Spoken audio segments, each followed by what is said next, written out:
Good afternoon, folks. The Vice President and I have some good news to report. And I'd like to make two key announcements today related to our COVID-19 vaccination effort. As you know, a few days ago, after a rigorous open and objective scientific review process, the Food and Drug Administration issued an emergency use authorization for the Johnson & Johnson COVID-19 vaccine. We should all be encouraged by this news of a third safe and highly effective COVID-19 vaccine. The more people who get vaccinated, the faster we're going to overcome this virus and get back to our loved ones, get our economy back on track, and start to move back to normal. But that's one of my first goals in office when I got in office, was to say that there will be 100 million vaccination shots administered in my first 100 days in office. We've got halfway to that goal in 37 days, and I feel confident we'll make it all the way. As I've said, we have a long way to go, but as I said from the outset, we're going to use every resource of the federal government to make it happen. Among the things I learned when I came in office was that Johnson & Johnson was behind in manufacturing and production. While we had the potential of another highly effective vaccine to accompany the two existing vaccines, it simply wasn't coming fast enough. So my team has been hard at work to accelerate that effort. As I've always said, this is a wartime effort, and every action has been on the table, including putting together breakthrough approaches. And today, we're announcing a major step forward. Two of the largest healthcare and pharmaceutical companies in the world that are usually competitors are working together on the vaccine. Johnson & Johnson and Merck will work together to expand the production of Johnson & Johnson's vaccine. This is the type of collaboration between companies we saw in World War II. We also invoked the Defense Production Act to equip two Merck facilities to the standards necessary to safely manufacture the J&J vaccine. And with the urging and assistance of my administration, Johnson & Johnson is also taking additional new actions to safely accelerate vaccine production. Johnson & Johnson's vaccine manufacturing facilities will now begin to operate 24/7. In addition, we'll continue to use the Defense Production Act to expedite critical materials in vaccine production, such as equipment, machinery, and supplies. I've also asked the Department of Defense to provide daily logistical support to strengthen Johnson & Johnson's efforts. And I want to thank Johnson & Johnson and Merck for stepping up and being good corporate citizens during this national crisis. Here's what all this means. We're now on track to have enough vaccine supply for every adult in America by the end of May. Let me say that again. When we came into office, the prior administration had contracted for not nearly enough vaccine to cover adults in America. We rectified that. About 3 weeks ago, we were able to say that we'll have enough vaccine supply for adults by the end of July. And I'm pleased to announce today, as a consequence of the stepped-up process that I've ordered and just outlined, this country will have enough vaccine supply, I'll say it again, for every adult in America by the end of May. By the end of May. That's progress, important progress. But it's not enough to have the vaccine supply. We need vaccinators, people to put the shots in people's arms, millions of Americans' arms. To date, we brought back retired doctors and nurses. We deployed more than 1,500 federal medical personnel you usually see during national disasters from the Federal Emergency Management Agency, FEMA, and the Commissioned Health Corps at the Department of Health and Human Services and the Defense Department, including the National Guard, with thousands more to come. We're also increasing the places where people can get vaccinated.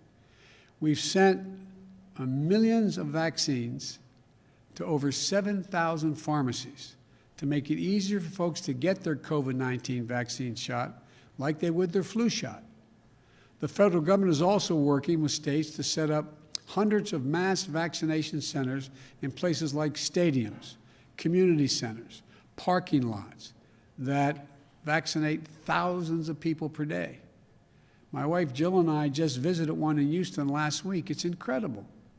And with this increased production of 3 safe and effective vaccines, we have an opportunity to help address the urgent national need more quickly and getting our schools back open safely. Right now, an entire generation of young people is on the brink of being set back a year or more in their learning. You can ask millions of parents, they understand. We're already seeing rising mental health concerns due in part to isolation. Educational disparities that have always existed grow wider each day that our schools remain closed and remote learning isn't the same for every student, as you all know. Our educators are doing everything they can to protect and educate our students despite the lack of resources and as districts face budget crises that risk education jobs. Moms and dads are exiting the workforce in astonishing numbers in order to care for and manage the school experience for their children at home, hindering their own opportunities and further undermining the health of our economy. This is a national imperative that we get our kids back into the classroom safely and as soon as possible. As you know, back in December, I set a goal for having a majority of our K-8 schools open by the end of my first 100 days as president. To achieve that goal, I sent the American Rescue Plan to Congress to provide vital help to make sure schools can reopen safely. Essential things like more teachers to reduce class sizes, more buses and bus drivers to transport our kids safely, and more space to conduct in-person instructions and more protective equipment, school cleaning services, physical alterations that reduce the risk of the spread of the virus, all cost money. The House passed the American Rescue Plan last week, and I hope the Senate will follow as quickly and as well. You know, also the Center for Disease Control and Prevention, the CDC, issued new guidelines on how to reopen our schools safely. It's a roadmap that will enable schools, if they have the resources they deserve, to reopen safely. I have given those schools a roadmap. I've asked Congress to give them the tools, and today to add one more tool to school reopening, a vaccinated workforce. Let me be clear. We can reopen schools if the right steps are taken, even before employees are vaccinated. But time and again, we've heard from educators and parents that have anxieties about that. So as yet another move to help accelerate the safe reopening of our schools, let's treat in-person learning like an essential service that it is. And that means getting essential workers who provide that service, educators, school staff, child care workers, get them vaccinated immediately. They're essential workers. Over 30 states have already taken the step to prioritize educators for vaccination. And today, I'm using the full authority of the federal government. I'm directing every state to do the same. My challenge to all states, territories, and the District of Columbia is this. We want every educator, school staff member, child care worker to receive at least one shot by the end of the month of March. To help make this happen, starting next week and for the month of March, we'll be using our federal pharmacy program to prioritize the vaccination of pre-K through 12 educators and staff and child care workers. Throughout March, they will be able to sign up for an appointment at a pharmacy near them. Now, I want to be very clear. Not every educator will be able to get their appointment in the first week, but our goal is to do everything we can to help every educator receive a shot this month, the month of March. I want to conclude with this. We're making progress from the mess we inherited. We're moving in the right direction. And today's announcements are a huge step in our effort to beat this pandemic. But I have to be honest with you. This fight is far from over. I told you I'd be straight up with you from the beginning. As I said many times, things may get worse again as new variants spread and as we face setbacks like recent winter storms in the Midwest and South. But our administration will never take this public health threat lightly. Though we celebrate the news of a third vaccine, I urge all Americans, please keep washing your hands, stay socially distanced, wear masks, keep wearing them, get vaccinated when it's your turn. Now's not the time to let up. I've asked the country to wear masks for my first 100 days in office. Now's not the time to let our guard down. People's lives are at stake. We have already, and I carry this in my pocket, lost more, as of today, we've lost more than 511,839 Americans as of today. It's got to stop. We need the United States Senate to follow the House and pass the American Rescue Plan, because despite the optimism, without new resources, our entire effort will be set back. We need the resources of the American Rescue Plan, and we need it urgently. We need them expanding testing, ramp up vaccine distribution, fund FEMA and other federal vaccine efforts, and continue reimbursing states for their efforts. We need the resources to expand genomic sequencing to stay ahead of emerging variants, find the protective gear, transportation, staffing, and other costs required for school and business to open safely. We need to fund it. The bottom line is we need the American Rescue Plan now. Now. There is light at the end of the tunnel, but we cannot let our guard down now or assure that victory is inevitable.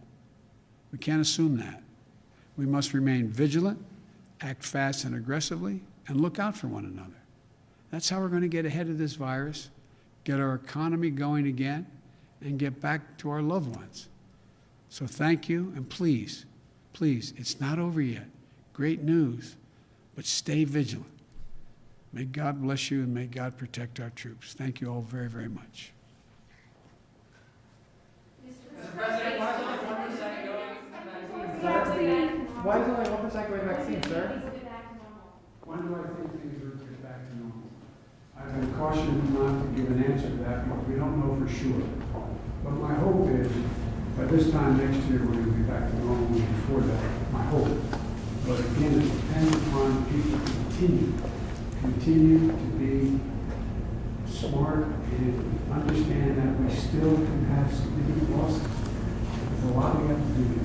Thank you. Thanks, everyone. Did you receive a briefing about the border today? Yes, I did. What did you learn? A lot. Is there a crisis at the border, sir? Thanks, everybody.